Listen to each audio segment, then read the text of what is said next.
भारत की बढ़ती ताकत कहीं टैरिफ का कारण तो नहीं है। भारत की बढ़ती आंतरिक शक्ति, भारत की बढ़ती सामरिक शक्ति, भारत की बढ़ती आर्थिक शक्ति और मोदी जी की लोकप्रियता कहीं ट्रंप जी द्वारा लगाए गए जो टैरिफ हैं उसका कारण तो नहीं है। मित्रों जी हाँ, नमस्कार। मैं जलज सिंह एक नए ब्लॉग में आप सभी का स्वागत करता हूं, अभिनंदन करता हूं, वंदन करता हूं। मित्रों, आप सभी को ध्यान से याद होगा तो भारत पाकिस्तान युद्ध और ऑपरेशन सिंदूर के पहले भारत और अमेरिका के जो संबंध थे वो बहुत बेहतर थे और बहुत अच्छे थे।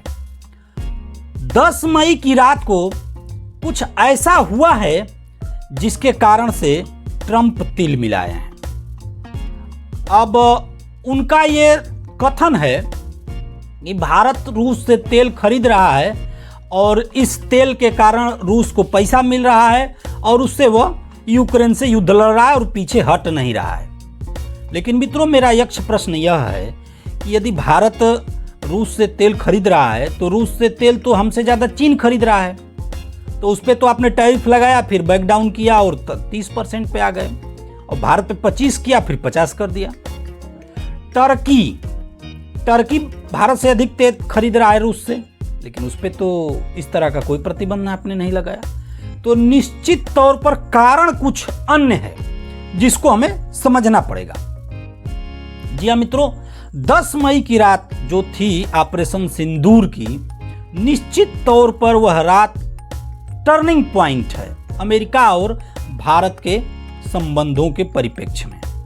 सबसे बड़ी बात है, जब आप ध्यान देंगे तो देखेंगे कि 10 मई की रात को भारत की ब्रह्मोस मिसाइल ने, जो पंजाब सूबा पाकिस्तान का सबसे सुरक्षित सूबा माना जाता है, वहां पर भारतीय सेना ने आक्रमण किया। इवन कि आपने देखा होगा कि मुनीर जो वहां के सेना प्रमुख हैं, उनको भी 6-6 घंटा बंकर में बिताना पड़ा। रात के 2 बजे उठे थे शहबाज शरीफ जी। यानी भारत ने उन जगहों पर भी अपनी मिसाइलों से हमला किया जहां पर पाकिस्तान कभी कल्पना से भी नहीं सोचा था। यहां तक कि जो तथाकथित रूप से कहा जाता है कि किराना हिल्स जो उनका है, वहां पर भी भारत की मिसाइलें गईं। F-16 के हैंगर, जो अमेरिका का F-16 बड़ा ही उन्नत अपने को मानता है, उसके हैंगर को तबाह कर दिया ब्रह्मोस मिसाइल ने। अब हैंगर में F-16 कितने विमान तबाह हुए, चूंकि ये अंदर का डाटा है, भारतीय सेना उस डाटे को नहीं इकट्ठा कर पाई है। लेकिन बाहर से जो साक्ष्य मिले हैं, जो हमारे सैटेलाइट द्वारा तस्वीरें ली गई हैं और जो तकनीकी डाटा लिए गए हैं कि किस समय कौन सा जहाज उड़ान भर रहा था या फाइटर प्लेन उड़ान भर रहा था और वह अचानक गायब हो गया, इन सब के आधार पर भारत की सेना ने बताया कि भारत ने 5 फाइटर प्लेन मार गिराया और एक उनका टोही विमान भी मार गिराया। साथ में F-16 का हैंगर भी, जहाँ पे फाइटर जेट को रखा जाता है, वह हैंगर बोला जाता है, उसको भी तबाह किया गया। तो निश्चित तौर पर उसमें अमेरिका के F-16 तबाह हुए हैं। अमेरिका की बहुत सारी टेक्नोलॉजी पहले पाकिस्तान को वह देता चला रहा है, क्योंकि जन्मजात पाकिस्तान का मित्र देश अमेरिका रहा है। ये कोई नई बात नहीं है। नेहरू जी जब देश आज़ाद हुआ तब से रहा है, इंदिरा गांधी के ज़माने में भी वो रहा है, मोदी जी के ज़माने में भी वो है, वो रहेगा ही, वो उसका है, वो उनकी, चूँकि पाकिस्तान एक अस्थिर देश है और अमेरिका को हमेशा ऐसे देश पसंद आते हैं। तो मित्रों, भारत की जो सामरिक शक्ति दिखाई है, आप ध्यान देंगे, ईरान इजराइल युद्ध हुआ, ईरान ने इजराइल को धुआं कर दिया। जो उनके जो मिसाइल प्रतिरोधक प्रणाली थी, और चाहे वो अमेरिका की ही क्यों न रही हो, ईरान की मिसाइलें इजराइल में गिरी हैं। लेकिन भारत में चाहे टर्की का ये आपका ड्रोन हो, चाहे चाइना के मिसाइल्स हो, चाहे अमेरिका की टेक्नोलॉजी हो, भारत का कुछ नहीं बिगाड़ पाई।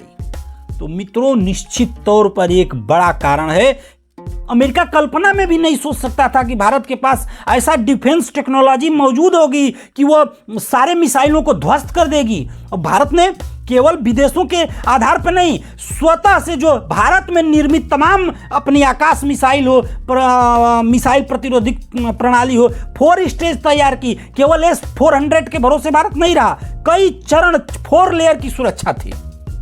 एक बड़ा कारण मित्रों अमेरिका का ये रहा है।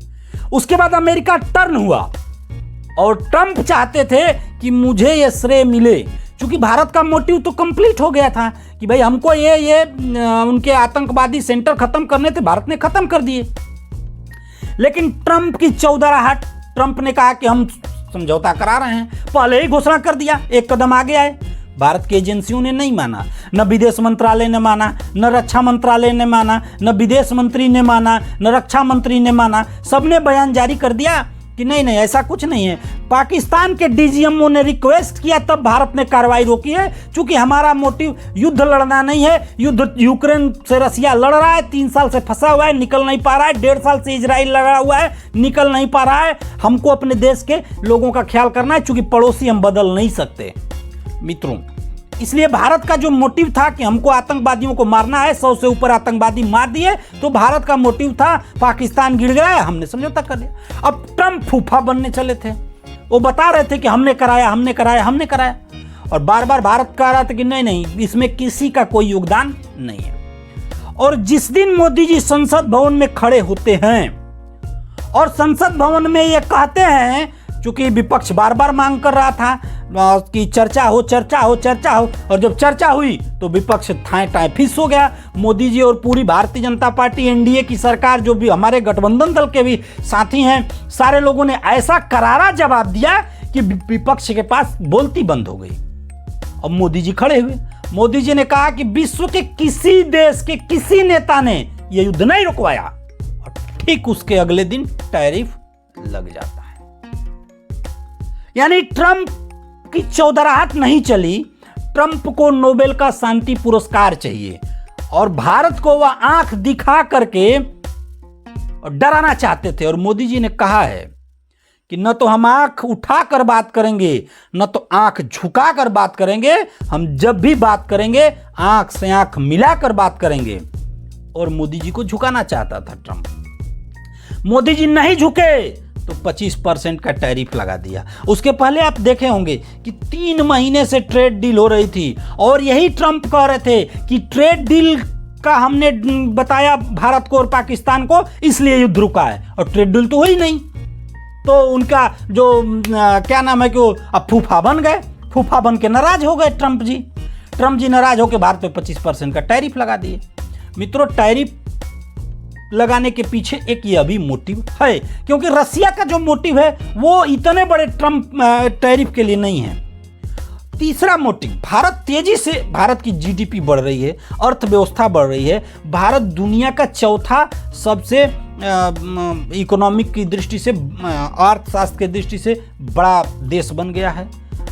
और ये भी एक बड़ा कारण है कि भारत आर्थिक रूप से मजबूत हो रहा है, और भारत की जो जीडीपी है दुनिया में सबसे तेजी से ग्रोथ कर रही है, सबसे तेजी से ग्रोथ कर रही है।